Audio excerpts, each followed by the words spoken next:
passages.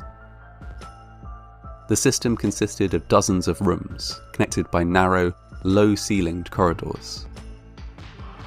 Although it required a great deal of wriggling and crawling to navigate, it was considered a good cave system for beginners. Hello, girls and boys. Ready? Let's begin.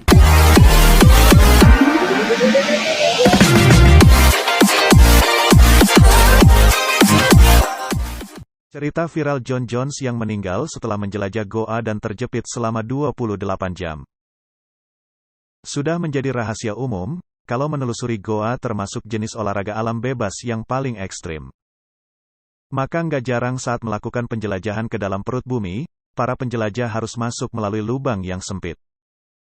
Sehingga wajar jika olahraga ini hanya diperuntukkan kepada mereka yang memiliki keberanian dengan risiko yang tinggi. Memang sih, dua kemungkinan itu dalam hal apapun pasti akan selalu ada. Taruhlah lagi bernasib baik, kita bakalan menemukan keindahan di dalam goa yang nggak bisa disaksikan oleh semua orang. Tapi kenyataannya nggak sedikit juga orang-orang atau beberapa dari mereka yang nekat melakukan olahraga ini justru malah terjebak di dalam goa hingga menemui ajal. Inilah beberapa hal yang bisa kita ambil pelajaran dari kisah Jon Jones. Pada usia 26 tahun, Jon Jones sedang berada di puncak kesuksesan hidupnya.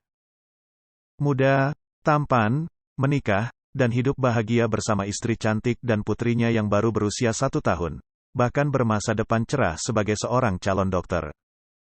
Akan tetapi pada tahun 2009 kisah hidupnya berubah drastis ketika ia memutuskan untuk mengeksplorasi sebuah gua di Utah, Amerika Serikat. Sebuah kesalahan kecil, namun berdampak besar dalam hidupnya, ketika ia salah mengambil belokan dan terjebak di dalam saluran sempit sebuah gua tanpa sedikit pun jalan keluar. Mimpi buruk itu dimulai pada senja tanggal 24 November tahun 2009. Kala itu Jon Jones tiba bersama keluarganya di sebuah gua bernama Nuti Putih, di negara bagian Utah, Amerika Serikat, untuk berwisata di kala liburan Thanksgiving. Gua bukanlah hal yang asing baginya. Ketika masih kecil, ia dan adiknya, Josh, sering diajak oleh ayah mereka untuk menjelajahi gua, tak takut dengan sempit dan gelapnya lorong-lorong batu di sana, malahan takjub melihat keindahannya. Namun sudah bertahun-tahun berlalu semenjak terakhir kali Jon merangkak menjelajahi gua. Apalagi dengan tinggi 1,8 meter dan berat 90 kg, jelas Jon bukan kanak-kanak lagi. Setelah merangkak masuk ke dalam mulut gua, Jon memutuskan untuk masuk ke bagian lorong gua yang dikenal dengan nama Birth Canal, atau saluran kelahiran. Dinamai demikian karena begitu sempitnya lorong tersebut hingga banyak orang mengandaikannya sebagai saluran rahim. Karena suasana penasarannya yang amat kental, Jon pun ingin menguji keberaniannya di sana. Ia merasa pede dan yakin akan keamanannya walaupun badannya tak sekecil dulu, sebab banyak orang yang telah menguji nyali mereka di Birth Canal tersebut dan berhasil. Sayangnya, ketika tengah merangkak masuk lebih dalam ke gua itu, ia salah mengambil belokan. Seharusnya ia berbelok ke kiri untuk mencapai Birth Canal, namun yang ia lakukan, ia justru mengambil jalan ke kanan. Karena sempitnya lorong yang ia lalui, ia tak hanya merangkak ke depan dengan tangannya, namun ia juga harus menggunakan pinggang, perut, bahkan jemari tangannya untuk mendorong tubuhnya ke depan. Kemudian, ketika ruang yang dijelajahinya semakin sempit, dan sempit, ia pun sadar telah melakukan kesalahan fatal. Kini lorong gua yang dilaluinya terlalu sempit baginya untuk berbalik. Ia juga tak mampu mundur, karena sekujur tubuhnya telah terjepit dan terhimpit lorong yang dilaluinya. Sebagai gambaran betapa sempitnya lorong tempat Jon kini terjebak, ketika merangkak masuk, ia bisa melalui lorong itu karena saat itu ia tengah menghela napas, sehingga volume dadanya berkurang. Begitu ia menghirup udara masuk kembali dan volume dadanya mengembang, ia pun terjebak di sana, tak mampu lepas. Josh sempat mengetahui kakaknya terjebak, bahkan berusaha menariknya, namun gagal. Yang lebih parah, usaha adiknya tersebut malah membuat tubuh Jon terdorong maju dan lebih terjebak lagi dari posisinya semula.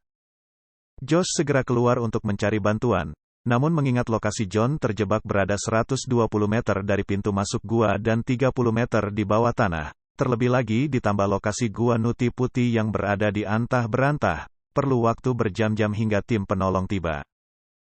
Ketika anggota tim penyelamat tiba, yakni seorang wanita bernama Susi Motola, John sudah terjebak selama 3,5 jam dan kala itu, waktu menunjukkan jam 12.30 malam.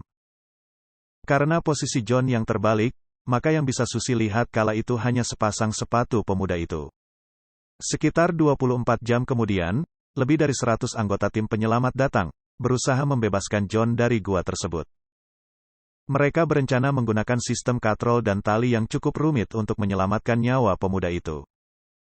Mereka mengerti caranya sebab ini bukan pertama kalinya mereka harus menolong seseorang yang terjebak di dalam gua itu. Ya, John memang bukan orang pertama yang tersekap dalam gua tersebut. Walau bernama lucu, gua Nuti Putih ternyata cukup berbahaya. Pada 2004, dua orang anak nyaris kehilangan nyawanya ketika terjebak dalam gua tersebut, masing-masing hanya berselisih seminggu dalam tiap kasusnya. Kala itu, tim penyelamat membutuhkan waktu 14 jam untuk menolong pemuda berusia 16 tahun yang ukuran tubuhnya tentu saja lebih kecil dari John, menggunakan sistem katrol yang sama seperti yang kini mereka gunakan. Karena dua insiden tersebut, pemerintah akhirnya menutup Gua Nuti Putih pada 2004 sebelum akhirnya mereka membukanya untuk pariwisata pada 2009. Naasnya, peristiwa yang menimpa John terjadi baru 6 bulan setelah gua itu kembali dibuka. Waktu semakin menipis dan John masih terjebak dalam gua tersebut.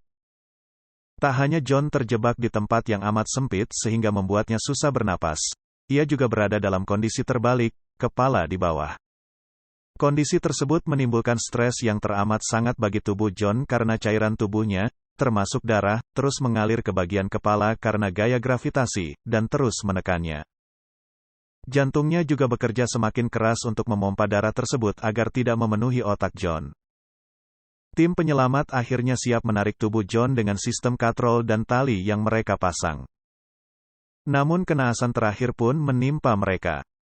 Rencana itu gagal, begitu ditarik, salah satu katrol langsung terlepas dan rusak. Ada beberapa dugaan mengapa ini terjadi. Pertama, katrol tersebut terlepas karena dipasang di bagian gua yang lunak karena mengandung tanah liat. Kedua, tentu berat tubuh John yang seorang dewasa membuat sistem katrol tersebut tidak kuat, walaupun sebelumnya berhasil pada anak berusia 16 tahun, dan akhirnya copot. Celakanya, sistem katrol dan tali itu merupakan satu-satunya cara untuk melepaskan John dari himpitan gua tersebut. Ketika misi gagal, keluarga John harus menerima bahwa takkan ada jalan lain. Akhirnya, pada tengah malam, sehari setelah ia terjebak, John dinyatakan meninggal karena gagal jantung. Tubuhnya akhirnya tak mampu lagi menahan beban kuat akibat posisinya yang terbalik, belum lagi tekanan yang menimpa paru-parunya yang terhimpit. Atas persetujuan keluarganya, tubuhnya ditinggalkan di sana, sebab ditakutkan akan jatuh korban dari tim penyelamat apabila mereka dipaksa untuk mengevakuasi jenazah John. Sebagai peringatan, dibuatlah sebuah plakat untuk menghormati kenangan indah yang ditinggalkan John bagi keluarganya. Plakat tersebut juga menjadi pengingat memori kelam dan tragedi yang kini terkubur di dalam gua itu. Akibat tragedi yang menimpa John Jones, pemerintah Utah bergerak cepat dengan menutup gua itu selamanya dan melarang siapapun untuk memasukinya demi mencegah insiden yang sama terulang kembali. Dulu, Gua Nuti Putih bisa dikunjungi sekitar 25.000 wisatawan, namun sekarang, tempat tersebut menjadi wilayah terlarang dengan reputasinya menakutkannya sebagai pengundang maut. Pada 2016 seorang sutradara bernama Isaac Halasima membuat film tentang John Jones berjudul The Last Descent. Tapi tentunya, kita tak perlu melihat langsung penderitaan John di layar lebar untuk membayangkan seperti apa mimpi buruknya terhimpit dan terjebak di dinding batu gua yang sempit, tanpa ada sedikit pun ruang untuk bernapas, apalagi lolos.